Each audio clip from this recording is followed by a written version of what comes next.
of childcare and working the next day. And Certainly with the cost of everything as well, you're having to justify things more, aren't you? And then if you're going as a family, so then you have to sort out a babysitter that, rather than it being your parents will go because they're coming with you to watch the games as well.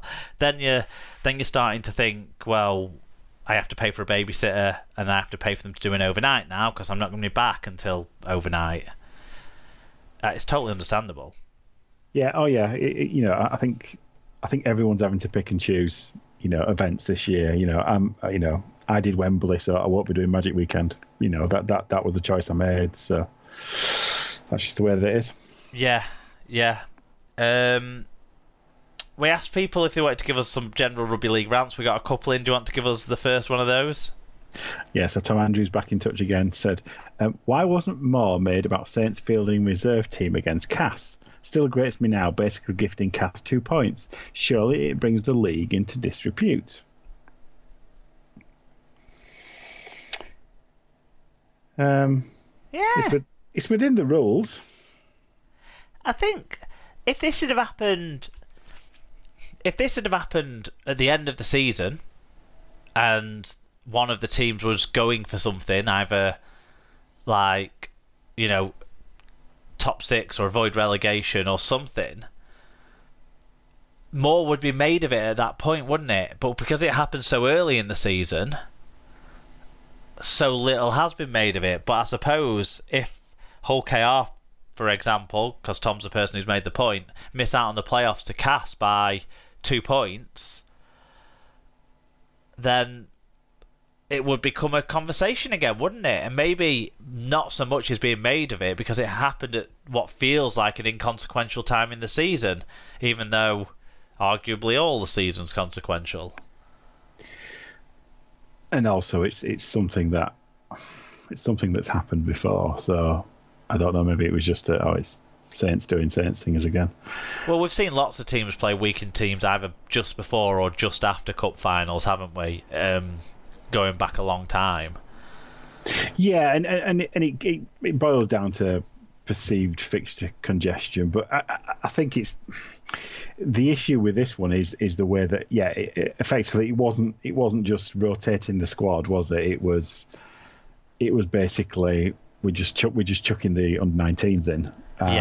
That they were playing some players who aren't on full-time contracts. Yeah, it was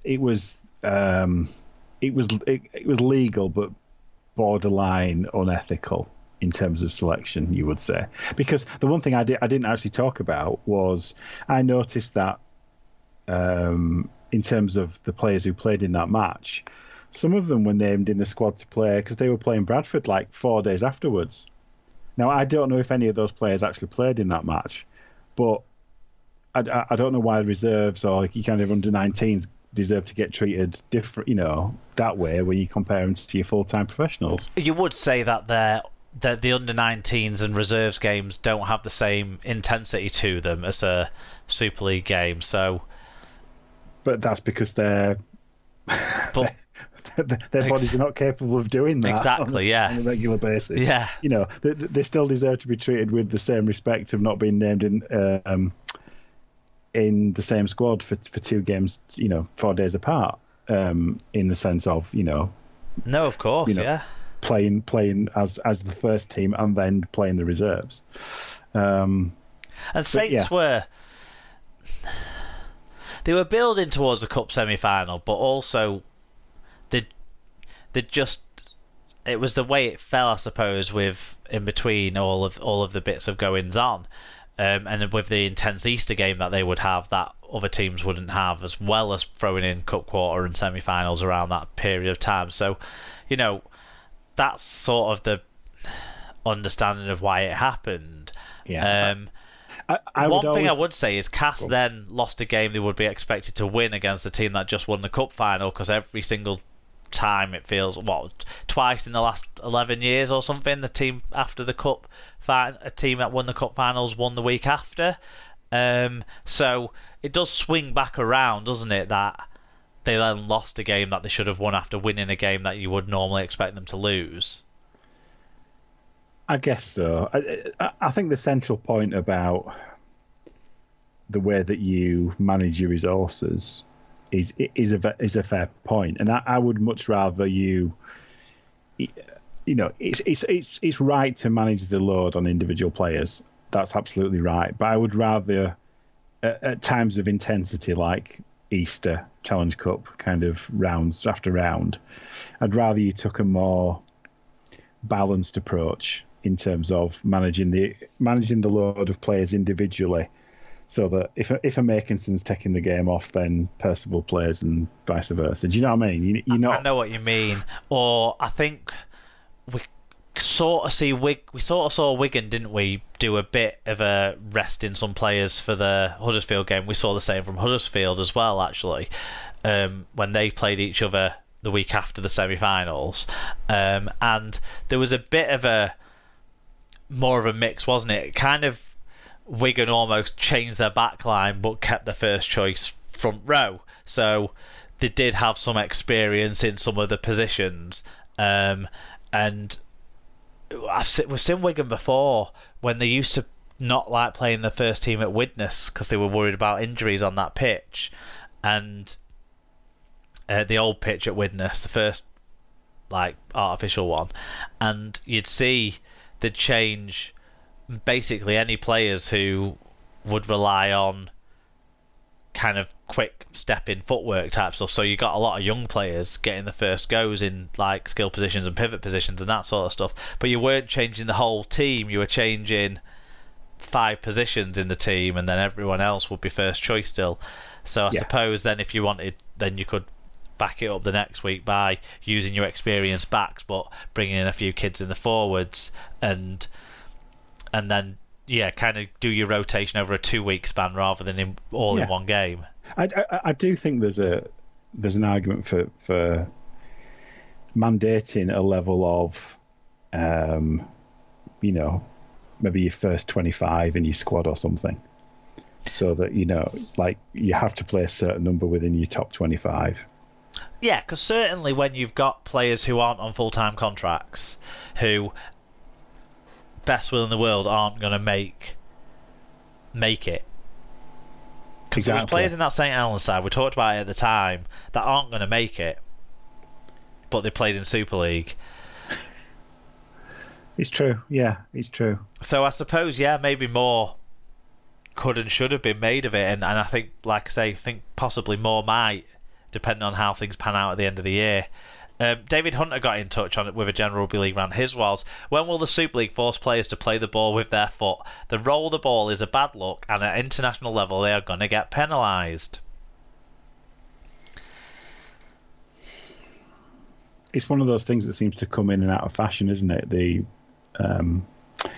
stickling nature for playing the ball with your foot. Well, we had the guy, didn't we, with the cardboard placards at the match at the weekend, who got a bit of attention, and that's what he was after with his get-up, with the cards saying about how come everyone else can play the ball but the England men can't play the ball properly. And look, if it is something that's going to be policed differently in the World Cup, then Sean Wayne's going to need to get his players doing the right thing, isn't he? To not lose games in the World Cup. Yes, I mean, but is it going to be policed differently? Well, the issue is, the rule set, isn't it, and what's the area of focus?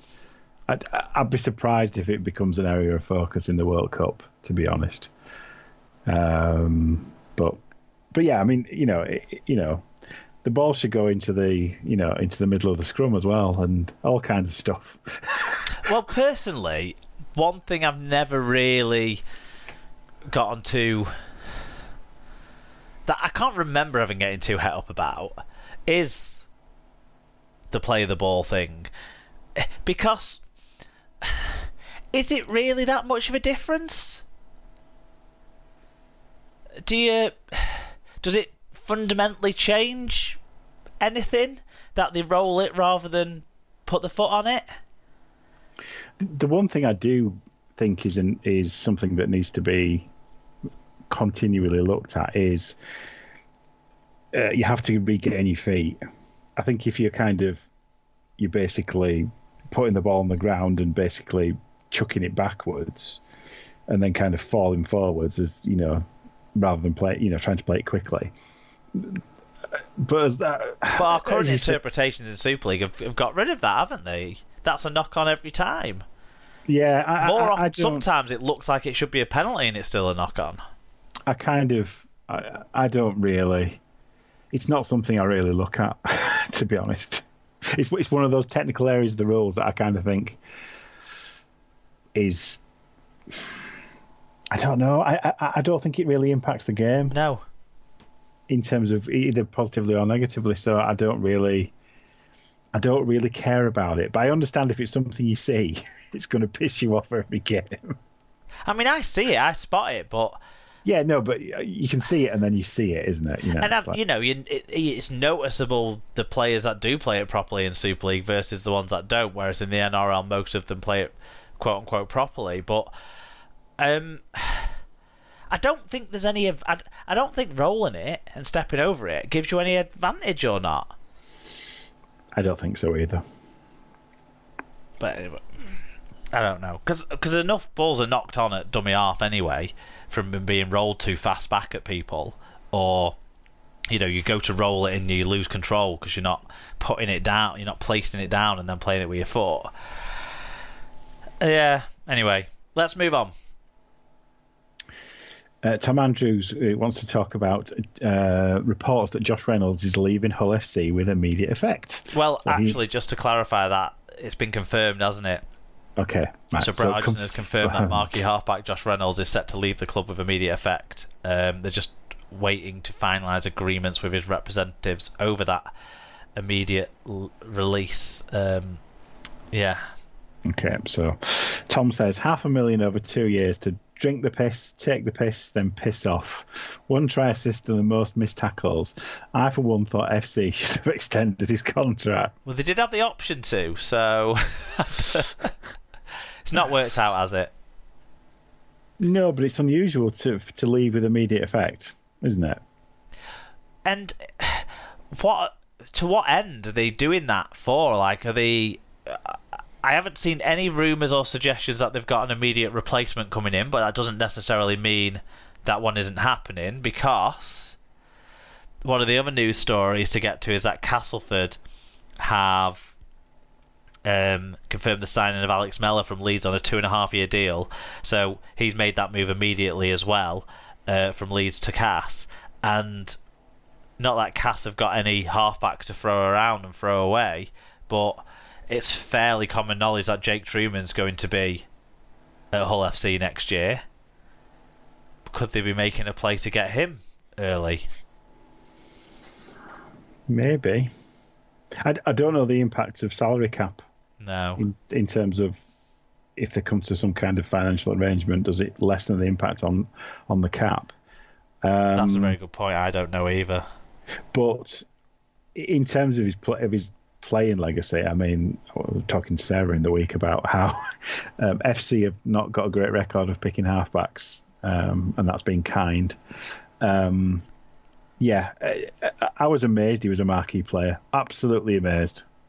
I hadn't twigged that at all. Because for me, when he was signed, I thought, well, he's not going to set a culture, is he? No, and he was washed up in the NRL.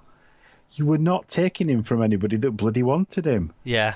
So the idea that you spend £500,000 on him, I mean, Jesus Christ, that was. I thought it was a bad signing at the time, but I didn't know the context around it. Yeah, it's a mistake, and but I think a lot of people said it was at the time. So it's kind of played out how a lot of people thought it would play out, and the fact that it kind of ends off the back of him having a bit of a row on social media with one of the fans about him being on holiday and stuff. I don't know if that speeded up the departure, because obviously he was not being renewed at the end of the year, or maybe his attitude speeded up the departure. But it's not exactly going to be winning him any favours anywhere else either. Like you say, he was a bit washed up when he came over. It's a shame it's not